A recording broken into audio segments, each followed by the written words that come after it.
mga idol, tapos na po yung ating karabaw na ginawa. So mamaya ako lalabas. Ayan. Ito muna tayo mga idol, dito tayo sa guma muna. Yun! Hello! What's up mga kamuratal? Welcome to my channel. Ayan, kamusta mga idol? So ngayon, nandito naman ako sa inyong harapan dahil meron po ako na-share sa inyo. Ibahagi mga idol. Ayan. So ano nga ba itong nais kong ibahagi sa inyo mga idol? Gagawa lang naman tayo ngayon ng tirador. Ayan. I-share ko sa inyo mga idol kung paano gumawa ng tirador na karabaw mga idol. Ayan. Karabaw yung gagawin natin mga idol, tirador. Mga kurting kalabaw itong kahoy na ito. Ayan. Ayan. Ang i-share ko ngayon mga idol ay I want to show you how to make Carabao head.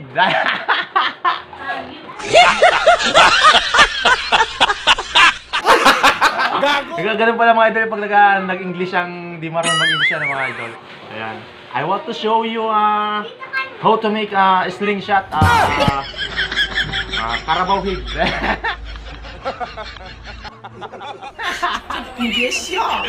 Inuulit mga idol ano. Balubulok naman, barok naman mga idol, di ba? Ganyan yung ibang mga Pilipino. Ayan. Gustong-gusto mag-English pero baliw-baluktot naman. Ayan, may ginalang mag-Tagalog mga idol. Ayan. Ayan mga idol, nais ko nga palang i-share sa inyo or ibahagi kung paano gumawa ng tirador na karabaw mga idol. Ayan, mas madali. Paano gumawa ng tirador na karabaw. Ayan.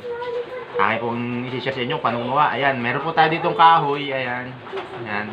Tinanggal ako na po ng balat. Tsaka inayos ko na rin ng kaunti yan yung mga pinagputulan. Ayun mga idol, pero papagantay pa natin to kasi papatulisin natin to. Ayan, para magkorting sungay ng kalabaw. Ayan. Tapos ito, kailangan magkorting kahit paano magkorting nguso ng kalabaw mga idol. Ayan, para magbukhang kalabaw to. Itong ating kahoy na ito. Ayan, para medyo kakaiba mga idol. Ayan. Tirador na karabaw. Ayan mga idol ang ating gagawin ngayon. Ayan. Tapos meron na po tayong guma dito mga idol. Ayan, ito itong gagamitin nating guma. Ayan. Kasi ang gusto ko sanang gamitin na guma ay yung interior ng bike na aking pinagbaklasan. Pero nakita ko ang diferensya nila kasi pag interior medyo ano siya, yung na-stack siya, kumbaga hindi siya masyadong nababanat to. Ito po ay interior ng wari ko, motor ito kasi medyo makapal. Interior ng motor mga idol. Yan, medyo hindi siya masyadong flexible. Kung i-compare natin dito sa aking nabili na guma, ayan. Sa Tayabas ko po ito binili. Tayabas Quezon mga idol. Talagang flexible siya oh. Mahaba nga yung pagkakaano. Talagang malakas siya. Pag ito ginawa nating tirador. Ayan. Kasi astig yung ating gagawing kahoy eh. Ulo ng kalabaw mga idol. Ayan, sana magmukha talagang kalabaw ito. So mamaya mga idol, huwag nyo i-skip yung aking video. Kailangan matapos para kita-kita nyo kung paano huhulmahin to na hugis kalabaw. Ayan mga idol, itong ating kahoy na ito.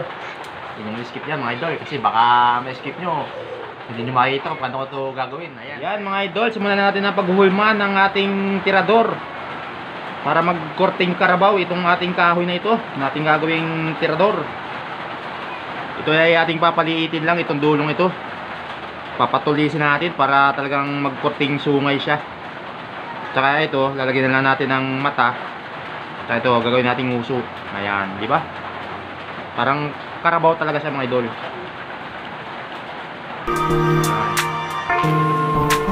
Patulisin lang natin ang kautian mga idol. Ayan.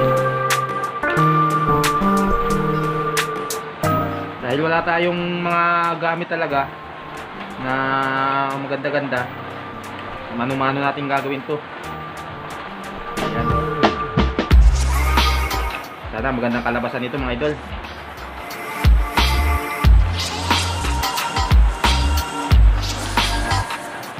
Ayan mga idol, kunti pala yung ating kakayas pero pinapawisan agad tayo.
ating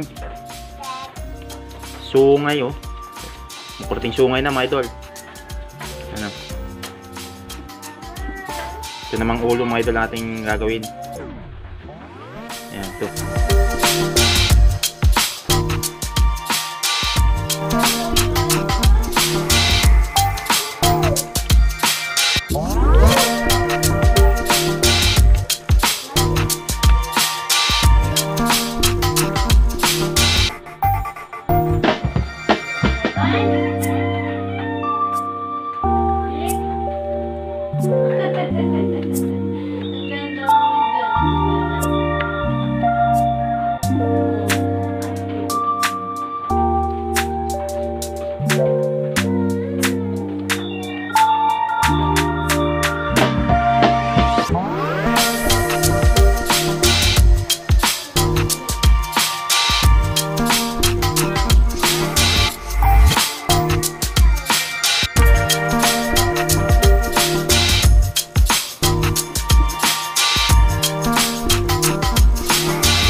Mga idol, tapos na po yung ating karabaw na ginawa. So mamaya ako lalabas. Ayan. Dito muna tayo mga idol, dito tayo sa guma muna. Mamaya na po yung ating ginawang karabaw na napakaganda mga idol. Hanggang mamaya natin i-reveal yung karabaw natin na ginawa. So, dito muna tayo mga idol. Ayan.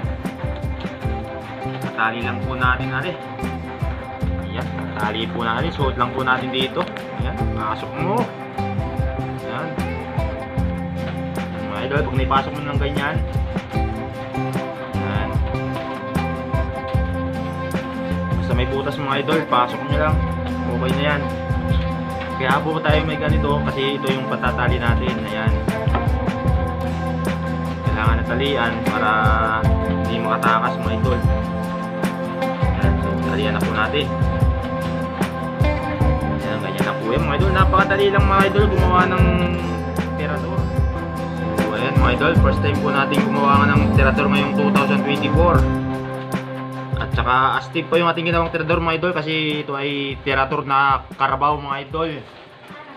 Pero mamaya natin i-reveal yung ating ginawang karabaw kasi talagang pang matigasan yung karabaw natin ginawa.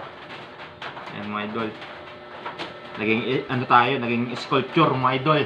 Hahay! Ano kaya ang kanalabasan nating karabaw mga idol? Akong abangan yung mga idol. Papakita natin mamaya sa dulo pagkatapos nating magtali nito. Ayan mga idol, ganyan lang po ang itsura niyan mga idol.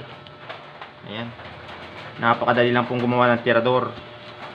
Ayan, gusto ko lang naman po ipakita sa inyo kung paano gumawa ng tirador na karabaw. Ayan, medyo kakaiba, di ba mga idol? Si tirador na karabaw.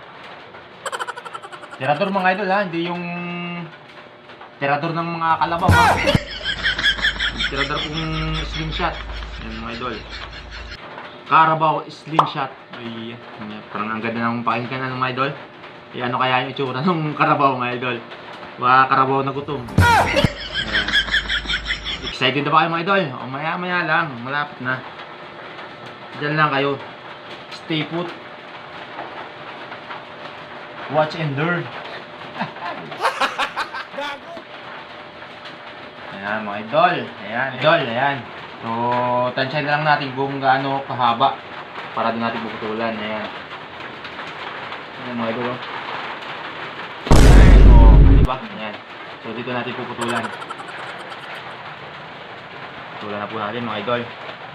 So, haba-haba natin para maganda. Kasi itatali pa natin doon sa ating ginawang karabaw. Ayan. Ayan mga idol. Ito na nga po ang ating karabaw. At oras na para i-reveal mga idol. Ayan, medyo nautal-utal na naman si Murata. Lagi na lang. Ayan mga idol. Oh. Ayan mga idol. O, diba? Sungay pa lang yan mga idol. Paano pa yung mukha? Yan. Tara! Ayan mga idol, karabaw, diba? O, diba? Yung mata yung nagdala. Ayan mga idol, ang slingshot na karabaw. Ayan. So, tali na po natin ang ating pangmatigasan na slingshot mga idol. Ang ating pangmatigasan na tirador. Ayan. Yan po ang ating tirador na karabaw. O, diba? Mas tali na natin mga idol. Ayan, tali na natin dito. Kailangan mga idol, siguraduhin yung maganda yung pagkakatali nyo kasi mamaya pumaltik sa mata ninyo. Ayan na. Ang tirador ni Muratal ay karabaw. Ayan.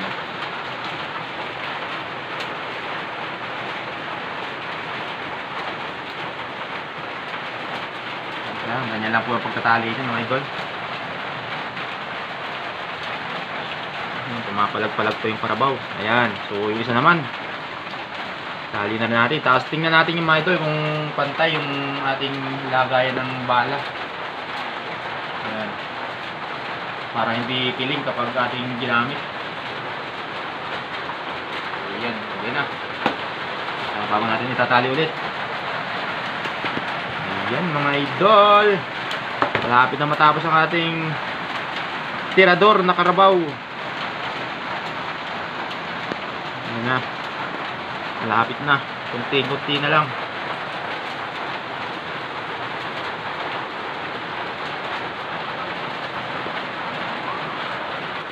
So yun na nga po mga idol. Tapos na po natin gawin ang ating tirador na karabaw mga idol. Ayan yung ating slingshot na karabaw mga idol. Ayan. So okay na. O diba? O sino yung ulo. O. Ayan mga idol. Diba astig? Karabaw na gutom yan mga idol ha. Pagpasensya na, karabaw na gutom po ito. At least mukhang karabaw pa rin. Ayan o. Diba? Ayos. So yun na nga po mga idol. Ang aking gustong i-share sa inyo yung aking paggagawa ng tirador. Ayan. Kung paano gumawa ng tirador na karabaw mga idol. So maraming salamat po sa inyong panonood sa video kong ito mga idol. At kung ikaw ay napadaan lang dito sa aking channel mga idol, inaanyayahan po kita na pindutin yung subscribe button dyan sa may baba. At pakihit na rin mga idol ng notification bell upang lagi kang maging updated sa mga bago pang upload na video. Ayan, so marami po tayong ina-upload na video dito mga idol. Tulad po ng fishing adventure. Ayan, para po sa mga mahilig mamingwit dyan. Meron po tayo nyan. At saka farming mga idol, meron din tayo nyan mga idol. At saka gumagawa din po tayo ng iba't ibang bagay sa madaling sadya mga idol, mga craft. Ayan, na ginagawa natin sa probinsya. Tulad niya po ng ganito. Ayan. Saka pamimit na kawayan. Yan. Lahat ng mga idol na pwede kong i-share sa inyo na pwede nyong kapulutan ng kunting idea. Ayan mga idol. So maraming salamat po sa inyong suporta. Ayan. Hanggang sa muli mga idol. Ayos!